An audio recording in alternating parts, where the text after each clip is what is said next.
Planet Coaster is all about the individual. That little person is incredibly important. Every little guy has a little bit of money in their pocket, and what you're doing is ultimately designing a very twisted, exciting, terrifying machine which is designed to get the money out of them. They're only there for a very short amount of time, and you want them to leave with far less money than they arrived with, preferably none. But that you want them all to be happy, so more and more people come into the park. The crowd reacts as a group, but they're driven by the individual need and the individual response to things in the park. The basic goal was to have crowds that were more believable. So people far cleverer than me will tell you exactly how this is working. But traditionally, certainly in sim games, people don't matter, so we'll take shortcuts and we'll let people walk through each other. And it looks ridiculous. You stop believing in people. So we've designed a new kind of algorithm. It's more like a fluid simulation.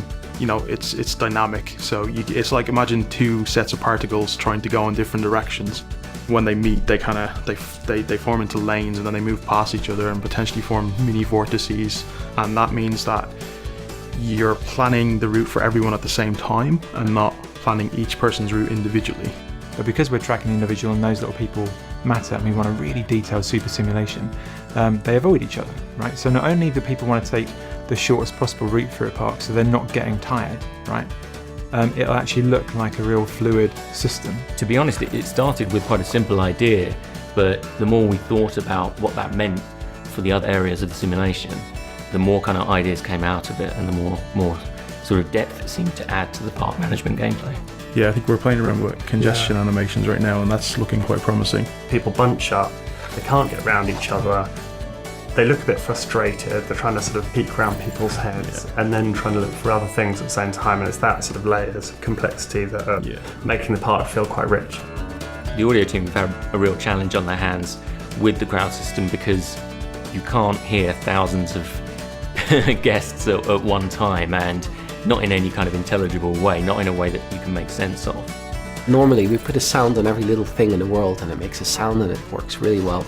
But with 2,000 people in a crowd, or even 20,000 people in a crowd, that's the numbers we're looking at, is you're just going to be drowning in sounds. There's going to be no other sound than a lot of people talking.